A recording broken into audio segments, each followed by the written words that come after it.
தற்போதைய அண்மை தகவலை பார்த்துக் கொண்டிருக்கிறோம். கல்வி உதவித் தொகைக்கான குடும்ப வருமான உச்சவரம்பை உயர்த்த கோரிக்கையானது விடுக்கப்பட்டிருக்கக்கூடிய நிலையில் கல்வி உதவித்தொகை தொடர்பாக பிரதமருக்கு தமிழக முதலமைச்சர் மு.க.ஸ்டாலின் கடிதம் எழுதியிருக்கக்கூடிய அண்மை தகவலை பார்த்துக் கொண்டிருக்கிறோம். கல்வி உதவித்தொகைக்கான குடும்ப வருமான உச்சவரம்பை உயர்த்த கோரிக்கையானது விடுக்கப்பட்டிருக்கிறது. 2.5 லட்சம் என்ற வரம்பை 8 லட்சமாக உயர்த்த வேண்டும் என கோரிக்கையானது வைக்கப்பட்டிருக்கக்கூடிய நிலையில் தமிழக முதலமைச்சர் மு.க.ஸ்டாலின் பிரதமருக்கு இந்த கடிதத்தை வலியுறுத்தி எழுதியிருக்கக்கூடிய அண்மை தகவலை பார்த்துக் கொண்டிருக்கிறோம். கல்வி உதவித்தொகைக்கான குடும்ப வருமான உச்ச வரம்பை உயர்த்த கோரிக்கையானது விடுக்கப்பட்டிருக்கிறது. அது குறித்தான அண்மை தகவலை பார்த்துக் கொண்டிருக்கிறோம்.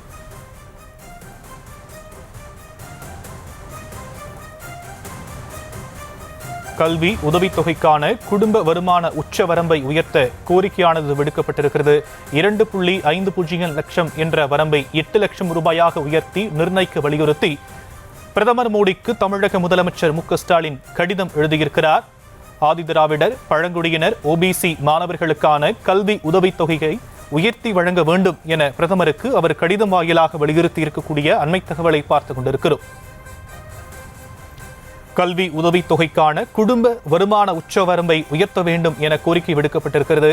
2.5 லட்சம் என்ற வரம்பை 8 லட்சம் ரூபாயாக உயர்த்தி நிர்ணயிக்க வேண்டும் என பிரதமர் மோடிக்கு தமிழக முதலமைச்சர் மு.க.ஸ்டாலின் கடிதம் வாயிலாக வலியுறுத்தியிருக்கிறார்.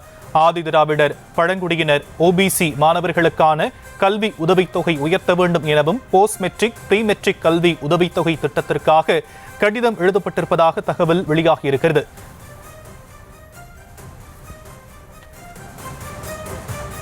2.50 லட்சம் என்ற வரம்பை 8 லட்சமாக உயர்த்த வேண்டும் எனவும் தம்முடைய கடிதத்தில் தமிழக முதலமைச்சர் மு.க.ஸ்டாலின் வலியுறுத்தியிருக்கிறார்.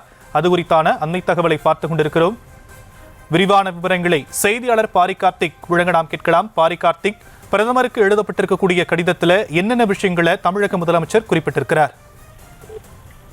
ஆதிதிராவிடர், பழங்குடியினர் மற்றும் இதர பிற்படுத்த வகுப்பைச் சேர்ந்த மாணவர்களுக்கு போஸ்ட் மெட்ரிக் மற்றும் ப்ரீ மெட்ரிக் கல்வி உதவித்தொகை திட்டத்தின் கீழ் வழங்கப்படும் உதவித்தொகைக்கான வருடாந்திர குடும்ப வருமானம் 2.50 லட்சத்திலிருந்து ரூபாய் 8 லட்சம் ரூபாயாக உயர்த்தி நிர்ணயிக்க வேண்டும் என வலியுறுத்தி தற்போது தமிழ்நாடு முதலமைச்சர் திரு மு.க.ஸ்டாலின் அவர்கள் இந்திய பிரதமர் நரேந்திர மோடி அவர்களுக்கு கடிதம் ஒன்று எழுதியிருக்கிறார். அந்த கடிதத்தில் அவர் குறிப்பிடும் பொழுது, பொருளாதாரத்தில் நலிவடைந்த பிரிவிற்கான வருமான உச்சவரம்பை மத்திய அரசு 8 லட்சம் ரூபாயாக மாற்றியமைத்துள்ளதையும், தேசிய வெளிநாட்டு கல்வி உரிமைத்தொகை மற்றும் ஆயுதாடு மற்றும் பழங்குடியின மாணவர்களுக்கான உயர்வு கல்வி திட்டம் போன்றவற்றில் வருமான உச்சவரம்பு 8 லட்சம் ரூபாயாக உயர்த்தப்பட்டுள்ளதையும் சுட்டிக்காட்டியிருக்கும் முதலமைச்சர் அவர்கள், இதன் காரணமாக பின்தங்கிய நிலையில் வாழும் மாணவர்கள் மிகுந்த பயனை அடைய மிகுந்த பெருமை அடைவர் என்று குறிப்பிட்டிருக்கிறார். மேலும் அகில இந்திய உயர்கல்வி அளவிலும் இது இந்த ஆயுதாடு மற்றும் பழங்குடியினர் மற்றும் பிற்படுத்தப்பட்ட சமூகத்தை சேர்ந்த மாணவர்களுக்கு உயர்கல்வி சேர்க்கை விகிதம் மற்ற மாணவர்களை காட்டிலும் கணிசமாக குறைந்துள்ளது என்றும் தனது குறைத்தில் சுட்டிக்காட்டியிருக்கிறார்.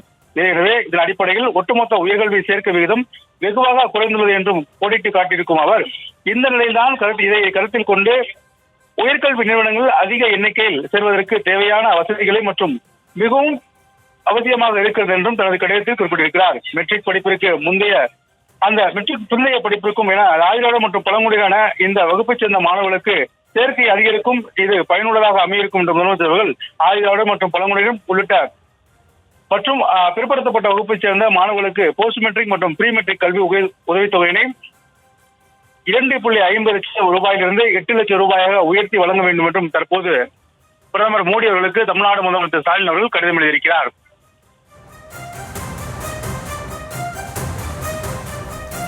விரிவான விவரங்களுக்கு நன்றி பாரி கார்த்திக்.